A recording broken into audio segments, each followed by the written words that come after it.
Всем привет! Меня зовут Елена, и вы на канале Мелочи жизни. Сегодня будем готовить домашние консервы.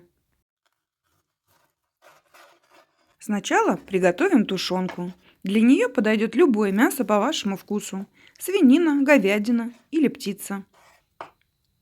Мясо нарезаем на небольшие кусочки, примерно 3 сантиметра. Удобнее это делать, если мясо немного подморожено. Я буду готовить в пол-литровых банках. В каждую баночку я положила одну горошину душистого перца и черный перец горошком 3-4 штучки. В каждую банку кладем половинку лаврового листа. Добавляем 3 столовые ложки воды.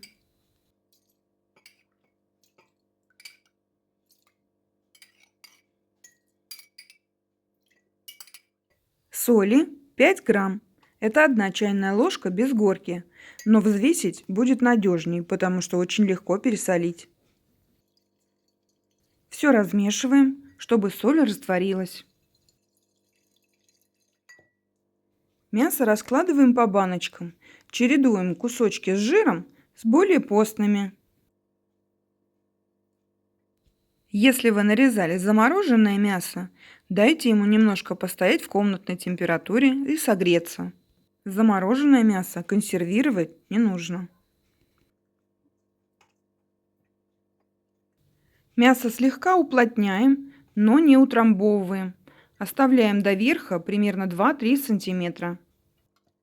Крышки можно использовать любые, какие подходят к вашим банкам. Обычные для закатки или твистов. Закрываем и переворачиваем.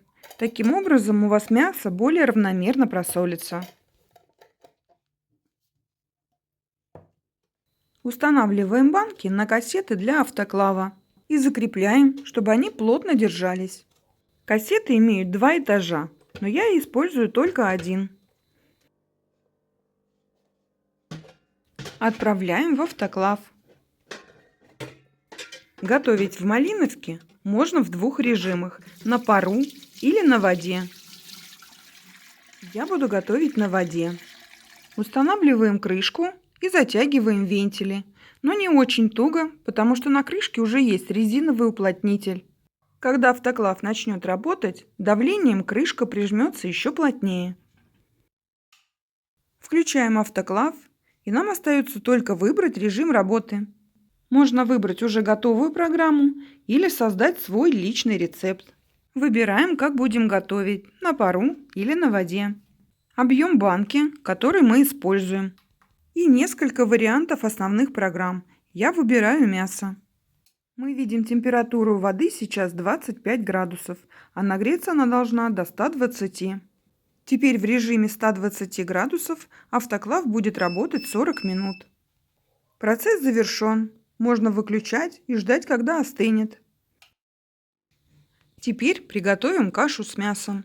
Для нее мне понадобится лук, морковь, гречка и мясо. Его я предварительно нарезала. Небольшие кусочки, примерно 2-3 сантиметра. Для начала приготовим зажарку.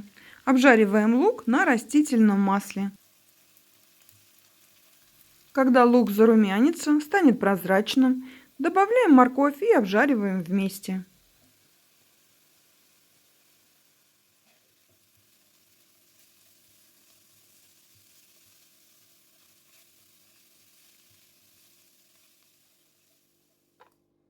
Чтобы у вас получилась по-настоящему вкусная рассыпчатая каша, лучше всего воспользоваться весами. Все точные ингредиенты я оставлю, как обычно, под видео. Вниз баночки мы выкладываем мясо, не утрамбовывая. Затем добавляем зажарку. Примерно 2 столовые ложки.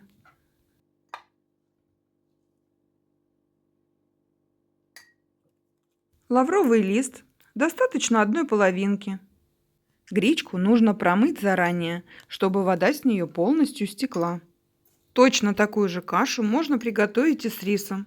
Все абсолютно то же самое, только вместо гречки рис. Добавляем соль, любые другие приправы по вашему вкусу. Заливаем все водой, не доходя до верха 2-3 сантиметра. Все слегка перемешиваем, чтобы вода дошла до мяса. При необходимости водички можно долить. Крышки твистов желательно подержать в кипятке, так они закручиваются плотнее. Устанавливаем банки в кассеты, все закручиваем и отправляем в автоклав.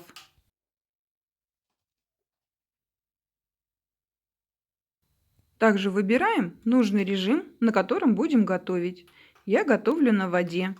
Выбираем банку нужного размера.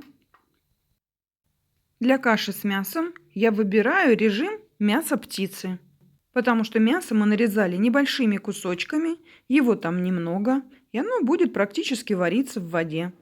Как только автоклав прогрелся до 120 градусов, начинается режим работы 30 минут.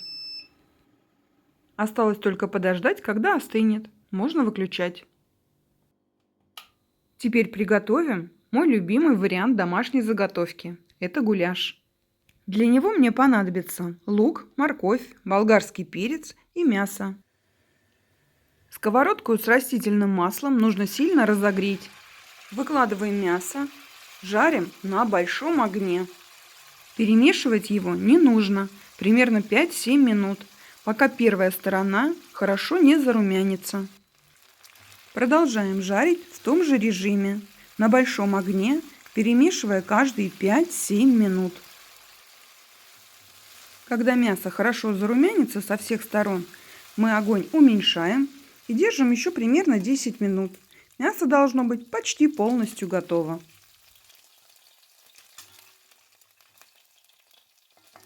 Мясо убираем. На этом же масле будем жарить лук.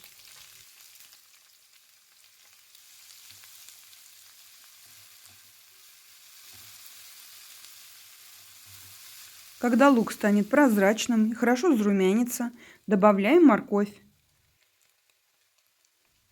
Обжариваем вместе до полуготовности.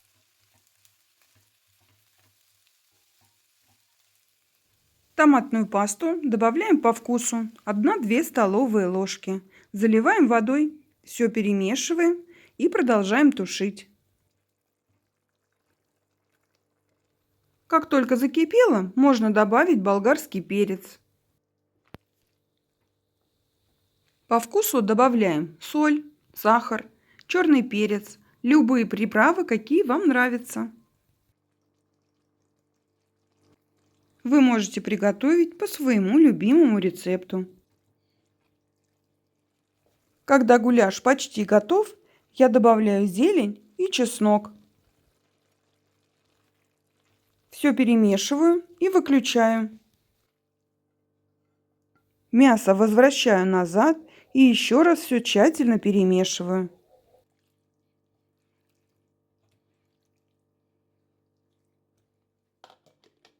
Осталось только разложить по баночкам. Эти баночки я взяла объемом 670 грамм. Гуляш также накладываем, не доходя до верха, 2-3 сантиметра. Закрываем крышками и устанавливаем в кассеты. Можно отправлять в автоклав.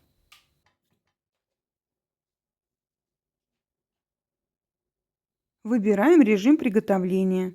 Я обычно готовлю на воде. Если у вас большой объем заготовок, то лучше готовить на пару. Так получается намного быстрее. Для гуляша я выбрала режим овощи, потому что он и так уже практически готов. При 100 градусах он будет готовиться 15 минут.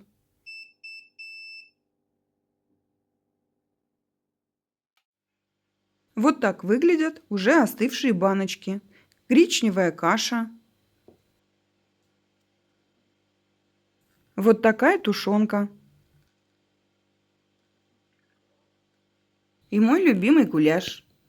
Очень удобно. Просто приготовили гарнир, открыли баночку, подогрели. Все готово. Готовила я в автоклаве малиновка Smart Chef. Автоклав электрический, очень удобный, очень простой в использовании, особенно если есть инструкция под рукой. Можно легко разобраться с программами, выбрать готовый рецепт или создать свой. Можно приготовить любые домашние заготовки. Например, сезонные овощи и фрукты, ваши любимые рыбные консервы. Несколько интересных рецептов уже есть в инструкции, достаточно подробно и с точным весом. Хранить такие консервы желательно в прохладном месте, но главное вдали от солнечных лучей. Срок хранения не меньше года. Если хотите найти больше рецептов для автоклава, под видео я оставлю ссылочку. И давайте посмотрим, что у меня получилось. Тушенка, вся целая, крупными кусочками. При этом легко разламывается и рассоединяется на волокна. Очень нежная. Вкус просто идеальный. В магазине вы такую точно не купите. К тому же вам она обойдется в несколько раз дешевле.